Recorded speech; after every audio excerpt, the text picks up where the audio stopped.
Bienvenue pour la suite de notre séance d'histoire sur la Seconde Guerre mondiale, séance qui s'intitule La France occupée et la France libre.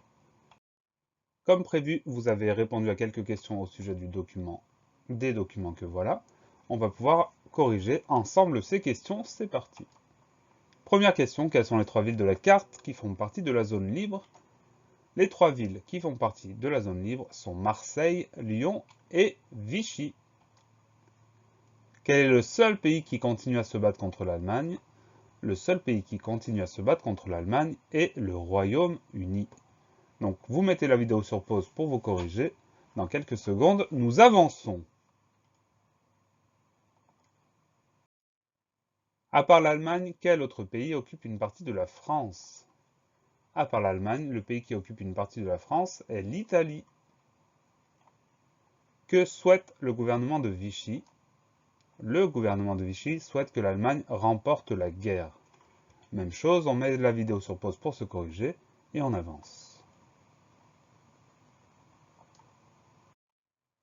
L'État français choisit donc de collaborer avec les Allemands.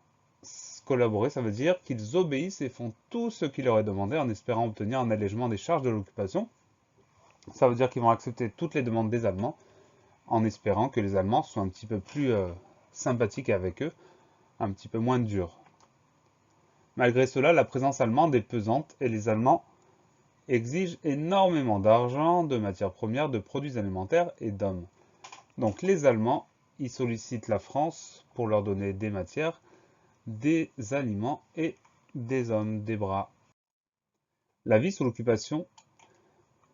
Voici un premier document qui montre des tickets de rationnement. Ça veut dire que les gens, pour pouvoir avoir à manger, là il s'agit de pommes de terre, avaient ce genre de carte et régulièrement ils devaient aller au magasin pour récupérer leur ration. Ça veut dire que évidemment les gens ne mangeaient pas à leur faim en France pendant cette période.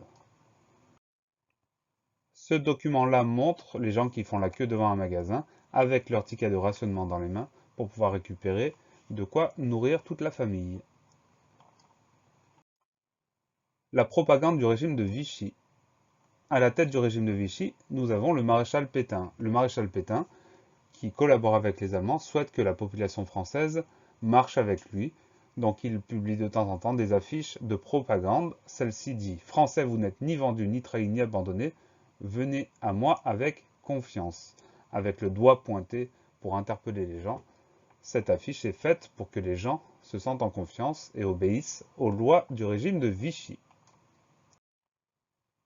Une autre affiche à l'effigie du maréchal Pétain, avec la devise du régime de Vichy, travail, famille, patrie.